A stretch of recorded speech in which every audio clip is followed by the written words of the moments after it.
Hey, what's up guys? I'm BTC. This newest patch with the Winter Wonderland brought all of the legendary skins and the new game mode, but it also brought a ton of bug fixes that are effectively going to buff some characters. Also, there was a pretty big update to the reporting system.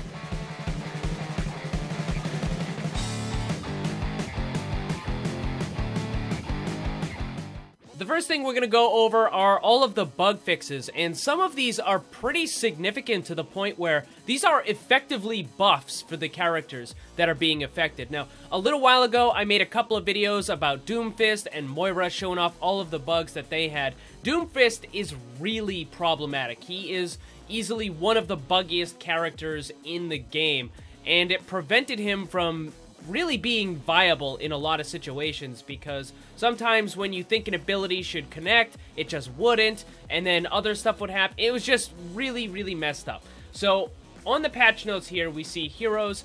There's just a visual bug for Ana that's not really a big deal, but for Doomfist here, you see fixed the bug that prevented Doomfist's rocket punch from destroying objects. Fixed another bug that caused the rocket punch to not always deal damage when an enemy hits a wall, so that's a really big one. The rocket punch not always stop an enemy's movement when they impact a wall, again, that's another big one. Fixed another issue that canceled Doomfist's seismic slam when it was unable to reach the targeted location.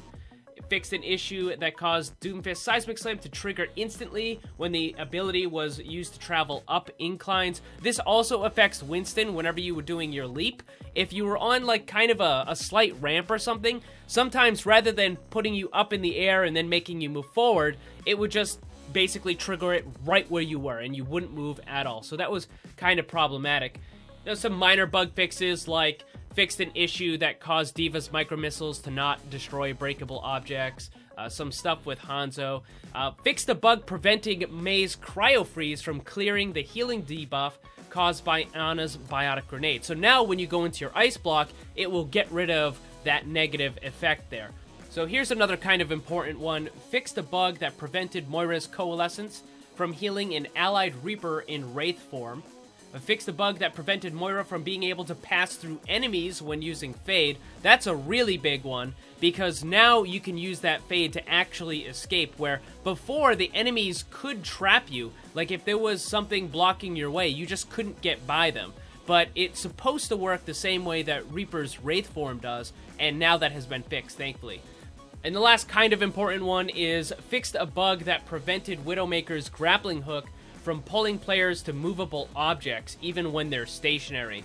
So a bunch of those bug fixes, particularly for Doomfist and Moira, are pretty significant in that they're going to definitely feel like they're actually getting buffed. The same thing with Mei. Just simply being able to remove that negative biotic grenade effect is pretty big, because now when you use that ice block, it will clear off the effect and you get to continue healing, whereas normally you wouldn't be able to. So those are the major hero changes. There is one other pretty significant change that has happened with this patch, and that has to do with the reporting system. So I'm going to read this right out of the patch notes. It says, player warning updates. Several changes have been made to the player reporting system. Players being reported will receive an in-game message letting them know that they have been reported, along with a warning concerning continued negative behavior. Ongoing misconduct will result in silence, suspension, or a permanent ban, depending on the severity of the infraction. In severe cases, players may receive punishment before receiving the initial in-game message.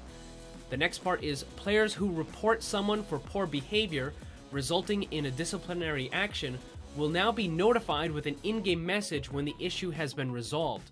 We take every report seriously, along with your feedback. Thank you for your patience as we continue to fine-tune these systems. So I actually got one of these messages as soon as I logged in, and it told me that someone that I had reported had been disciplined for whatever. It doesn't go into too many specifics there. But basically, now when you report something, and if they do in fact get punished, they'll let you know that, hey, yeah, you reported them, and that person, at least one of the people you reported, has been punished. But the thing that I found really interesting is that it now warns you when you get reported. Now, I don't think it's going to be like if you only get one report, right? You know, if just some random guy in your game doesn't like you and he reports you, I don't think it's going to be that big of a deal. I think it's more if you start accumulating a bunch of reports, right? Like once you hit certain thresholds, like 5 or 10 or 15 or whatever it happens to be, then you're going to get an in-game message saying, hey, people have been reporting you quite a bit. Now, I would be interested to know exactly what happens or to see how often this report message comes up for people who are specifically one-tricks for off-meta characters like Torbjorn, Symmetra, Bastion, those sorts of things. Because I have a feeling they're going to get a lot of those messages. Now, this does not fix the report system at all. It's a slight improvement, to be sure, but there are still pretty significant problems with the reporting system in this game, and people can abuse it quite easily. In fact, a certain high-profile player has been banned yet again. I'm going to make another video about that because that's a pretty big issue, probably in the next day or two, so make sure you subscribe so you don't miss that. It's pretty important. So, anyways, guys, what do you think about all these changes and the new report system stuff? Let me know in the comments. Also, don't forget to check out my Discord server. Follow me on Twitter and Instagram. The links for that stuff are down below. Thanks for watching. Remember, always blame the controller because it's never your fault. Also, special thanks to all my Patreon supporters for helping to make this all possible. If you'd like to see what kind of cool rewards you can get for supporting the channel, check the links on screen and down below.